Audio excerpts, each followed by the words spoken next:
Pemirsa, tim advokasi anti kriminalisasi akademisi dan juga aktivis menanggapi pernyataan kuasa hukum Jokowi yang mengklaim ijazah milik kliennya asli. Tim advokat yang juga selaku kuasa hukum Roy Suryo ini menyebut hingga kini belum ada putusan pengadilan yang menyatakan ijazah Jokowi itu asli.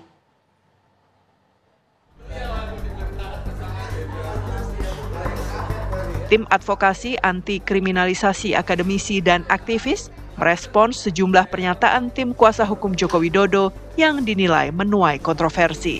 Salah satunya pernyataan terkait dengan keaslian ijazah Presiden ke-7 Republik Indonesia itu berdasarkan hasil penyelidikan Bareskrim Polri.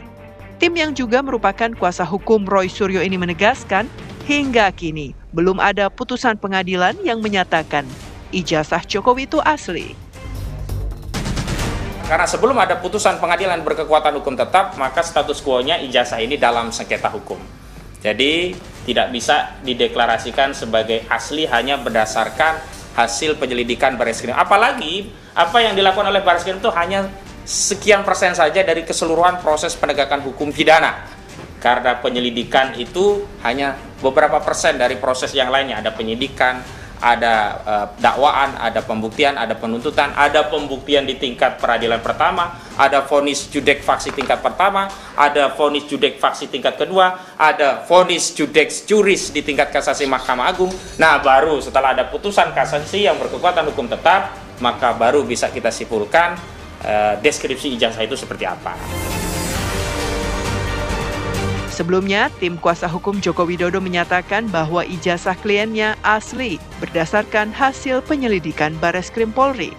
Kubu Jokowi pun menegaskan kasus tuduhan ijazah palsu ini telah selesai dan sudah terverifikasi pihak berwenang. Dari Jakarta, Faisal Rinaldi, Trinugroho, TV One mengabarkan. Sementara itu, pakar hukum pidana Abdul Fikar Hajar menyebut semestinya kasus ini dibawa sampai ke pengadilan sehingga ada keputusan jelas.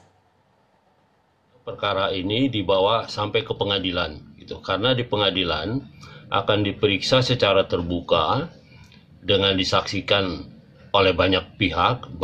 Putusannya akan menjadi jelas, putusannya akan menjadi apakah rasional atau tidak, ataukah ada hal-hal yang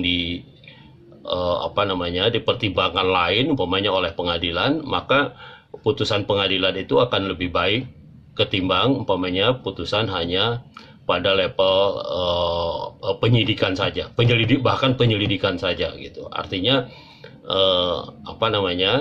dianggap peristiwanya belum ada gitu, padahal keributannya atau indikasinya itu sudah sedemikian rupa sehingga seharusnya menurut saya perkara ini dibawa sampai ke pengadilan, diputuskan siapapun yang dihukum bersalah harus mengikuti putusan itu.